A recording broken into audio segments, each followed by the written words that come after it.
ఈ రాష్ట్రంలో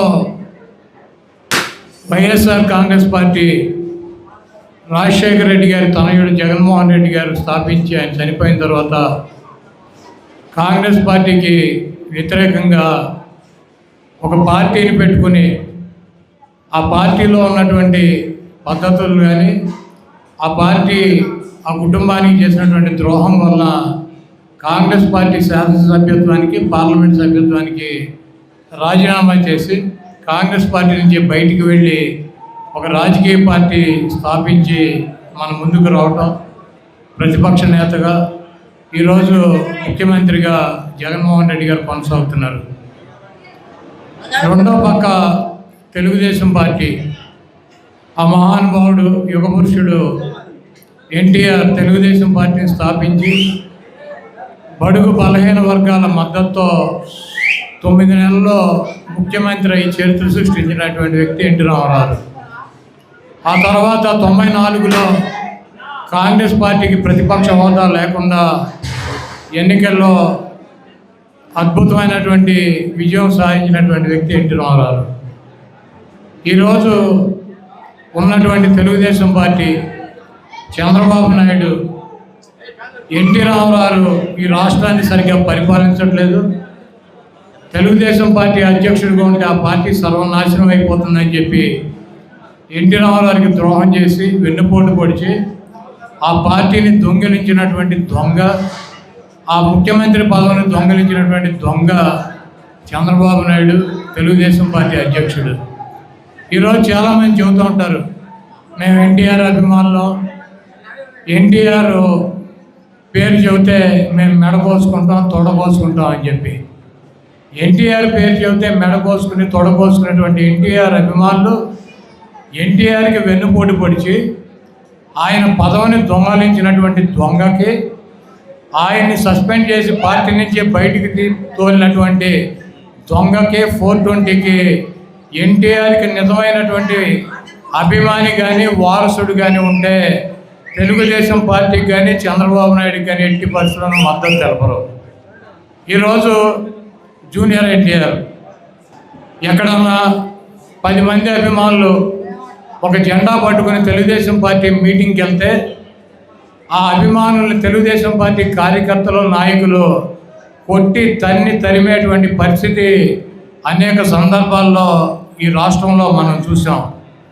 అయితే ఎక్కడా కూడా ఇది తప్పని కానీ, ఎన్టీఆర్ అభిమానుల మీద దాడి చేయొద్దని కానీ, ఎన్టీఆర్ బొమ్మ చూపించినా జెండా చూపించినా ఏమనొద్దు, అతను మన కుటుంబ సభ్యుడని కానీ ఎక్కడ చంద్రబాబు కానీ లోకేష్ కానీ ఒక మాట కూడా మాట్లాడినటువంటి పరిస్థితి ఈ రాష్ట్రంలో ఉంది. ఈరోజు తెలుగుదేశం పార్టీని ఎన్టీఆర్ అభిమానులందరూ కష్టపడి గెలిపిస్తే జరిగేది ఏంటి? ఎన్టీఆర్ మనవడు జూనియర్ ఎన్టీఆర్ని తుంగలో తొక్కుతారు. చంద్రబాబు నాయుడు కొడుకు లోకేష్ని అధికారం మీద కూర్చోబెడతారు. ఈరోజు ఎన్టీఆర్ అభిమానులు గుండె మీద చేసుకుని ఆలోచించాల్సినటువంటి అవసరం ఉంది. ఎన్టీఆర్ అభిమాని అనేవాడు ఎన్టీఆర్ తెలుగుదేశం పార్టీ పగ్గాలు పట్టుకుంటేనే ఆ పార్టీకి మద్దతు ఇవ్వాలి. ఆ పగ్గాలు తెలుగుదేశం పార్టీ పగ్గాలు ఎన్టీఆర్కి రావాలంటే చిత్తుగా చంద్రబాబు నాయుడు ఆధ్వర్యంలో ఉన్నటువంటి తెలుగుదేశం పార్టీని చిత్తుగా ఓడించి ఈరోజు ఈ రాష్ట్రంలో చంద్రబాబు నాయుడు, నారా లోకేష్ కనుక తెలుగుదేశం పార్టీ పగ్గాలు కనుక పట్టుకుని ఉన్నట్లయితే తెలుగుదేశం పార్టీ ఎట్టి పరిస్థితుల్లోనూ అధికారంలోకి రాదన్నటువంటి మెసేజ్ని మీరు కనుక ఇచ్చినట్లయితే ఆ పార్టీకి దిక్కు మొక్కు, ఆ పార్టీలో ఉన్నటువంటి నాయకులు, కార్యకర్తలు, అదే ఏ ఎన్టీఆర్ అయితే దుర్మార్గుడని, ఏ ఎన్టీఆర్ అయితే తెలుగుదేశం పార్టీకి పనికిరాడని చెప్పి మెడపట్టి బయటకు గెంటి ముఖ్యమంత్రి పదవి పార్టీని దొంగిలించారో ఆ పెదవులే ఈ ఉన్నటువంటి చిన్న ఎన్టీఆర్ దగ్గరికి వెళ్ళి కాళ్ళు పట్టుకుని అతన్ని తీసుకొచ్చి పరిస్థితుంది. మీరు గుడ్డిగా ఆలోచన లేకుండా ఈ దొంగ ఎన్టీఆర్ కుటుంబానికి ద్రోహం చేసినటువంటి ఈ దొంగ చంద్రబాబు నాయుడు ఈరోజు జూనియర్ ఎన్టీఆర్ని ఐటీడీపీ సోషల్ మీడియాలో తిట్టిస్తూ ఉంటారు. చంద్రబాబు నాయుడు భార్యను మేము తిట్టామని చెప్పి పబ్లిసిటీ చేసుకున్నాడు, 7 సైడ్ శోకాలు పెట్టాడు. ఎన్టీఆర్ ఏమని చెప్పాడు? ఈ దేశంలో కానీ ఈ రాష్ట్రంలో కానీ మహిళలను గౌరవించడం సాంప్రదాయం. మహిళలను గౌరవించడం మనకి సాంప్రదాయంగా వస్తుంది. రాజకీయాల కోసమో ఇతర అవసరాల కోసమో మహిళల జోలికి వెళ్తాం మంచి పద్ధతి కాదు. ఇటువంటి వాటిని నేను ఖండిస్తున్నానని చెప్పాడు. మహిళలంటే ఈ రాష్ట్రంలో ఉన్నటువంటి మీ భార్యలు, మీ అక్క చెల్లెళ్ళు, మీ తల్లులు అందరూ కూడా ఉంటారు. అందరినీ ఎవరైనా సరే, ఆవిడ భువనేశ్వర్ కావచ్చు, లేకపోతే ఇక్కడ ఈ గ్రామాల్లో ఉన్నటువంటి ఆడపిల్లలు కావచ్చు, ఎవరినైనా గౌరవించడం మన సాంప్రదాయం. అటువంటి జరగకుండా ఉండాల్సినటువంటి అవసరం ఉందని చెప్పి ఎన్టీఆర్ చెప్పాడు. దానికి ఏముంటారు, భువనేశ్వర గారి పేరు చెప్పి ఖండించలేదని చెబుతారు. ఎన్టీఆర్ని బండబూతులు తిడతాం. ఎన్టీఆర్ పేరు మీద ఉన్నటువంటి ఎన్టీఆర్ హెల్త్ యూనివర్సిటీ పేరు మారుస్తే ఎన్టీఆర్ చెప్పింది ఏముంది? ఎన్టీ రామారావు, రాజశేఖర రెడ్డి గారు స్వయంగా ప్రజల్లో పేరు ప్రఖ్యాతులు తెచ్చుకున్నటువంటి గొప్ప నాయకులు. రాజశేఖర రెడ్డి గారి పేరు పెట్టినందువలన, ఎన్టీఆర్ పేరు తొలగించినందువలన రాజశేఖర రెడ్డి గారికి వచ్చేటువంటి లాభమో గౌరవం లేదు. ఎన్టీ రామారావు పేరు ఒక యూనివర్సిటీ తీసేసినందువలన ఆయనకి పోయేటువంటి పేరు లేదు, ప్రఖ్యాత లేదు. ఇది మంచి సాంప్రదాయం కాదని చెప్పాడు. దీంట్లో తప్పేంటి? రాజశేఖర రెడ్డి గారిని ఎన్టీఆర్ని పోల్చుతాం. మీకు ఇష్టం లేకపోతే పోల్చకూడదా? రాజశేఖర రెడ్డి గారు ఒక శాసనసభ్యుడిగా ఒక మహోన్నతమైనటువంటి స్థానానికి వచ్చి ఆయన పేరు మీద రాజకీయ పార్టీ పెడితే వాళ్ళ అబ్బాయి అధికారంలోకి వచ్చినటువంటి పరిస్థితి ఉంటే రాజశేఖర రెడ్డి గారిని ఎన్టీ రామారావుతో పోల్చగా ఈ ఎదవ ఈ 420 చంద్రబాబు గారితో పోల్చాలా? ఒక శాసనసభ్యుడిగా జీవితాన్ని ప్రారంభించి అంచెలంచెలుగా ఎదిగి ఒక ముఖ్యమంత్రిగా 5 సంవత్సరాలు పనిచేసి ఆయన పేరు మీద ఆయన చనిపోతే కొడుకు పార్టీ పెడితే ఈ రాష్ట్రంలో ఆ పార్టీని అధికారంలోకి తీసుకొచ్చారంటే రాజశేఖర రెడ్డి గారిని ఈ రాష్ట్ర ప్రజలు గుండెల్లో పెట్టుకోలేదా? అటువంటి గొప్ప వ్యక్తిని ఎన్టీఆర్తో పోలిస్తే ఏంటి తప్పు ఏంటి? ఎన్టీఆర్ పార్టీ పెట్టినటువంటి 9 నెలల్లో ఆయన గుండెల్లో పెట్టుకుని అధికారంలోకి తీసుకొచ్చారు.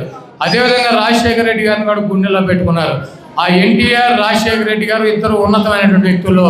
ఒకళ్ళ పేరు తీసి ఇంకొకళ్ళ పేరు పెడతాం వలన ఆ పేరు తీసినటువంటి వ్యక్తి పోయేది ఏమీ లేదు, పెట్టినటువంటి వ్యక్తికి వచ్చేది లేదని చెప్పి ఇది మంచి సాంప్రదాయం కాదని చెప్పి ఎన్టీఆర్ చెప్పాడు.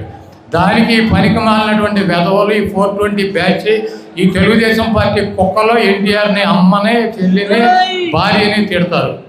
ఈరోజు సిగ్గు లేకుండా ఇదే వెధవలో ఎన్టీఆర్ అభిమానుల ఓట్ల కోసం ఎన్టీఆర్ జెండా పట్టుకొని తెలుగుదేశం పార్టీ మీటింగులకు వెళ్తే తరిమి కొట్టినటువంటి ఈ వెధవలు ఈ 420 నా కొడుకులు ఈరోజు ఎన్టీఆర్ జపం చేస్తారంటే దట్ ఈజ్ ఎన్టీఆర్. ఈరోజు మీరందరూ కూడా ఆలోచించుకోండి.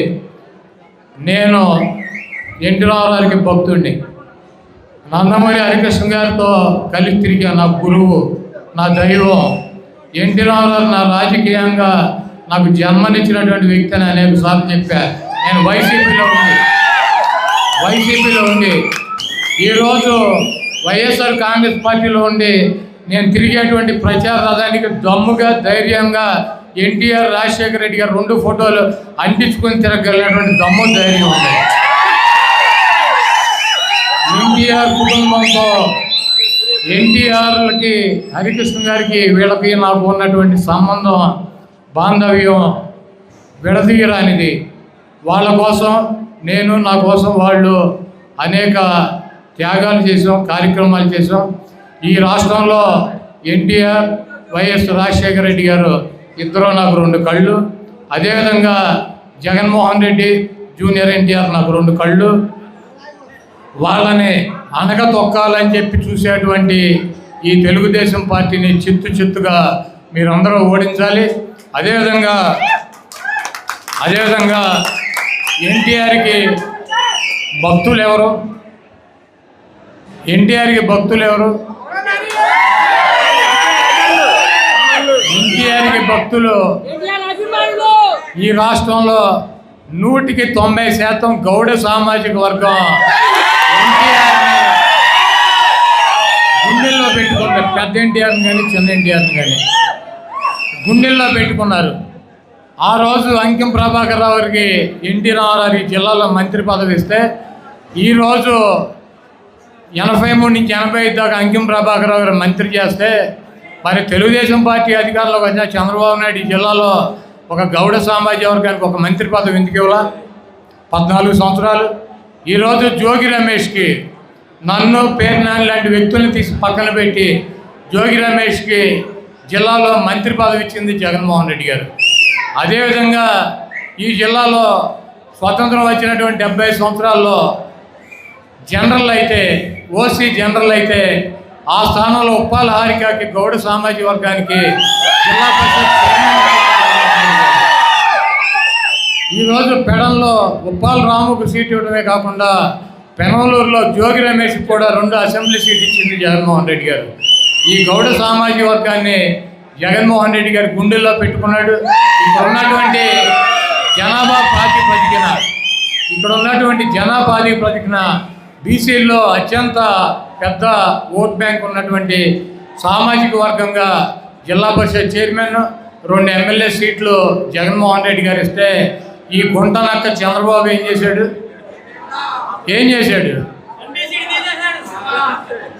పెడల్లో ఉన్నటువంటి సీటు ఉంచాడు. ఎంపీ కొనగల నారాయణ గారిని తీసేశాడు. దేనికి తీసాడు? అవినీతి పరుడా?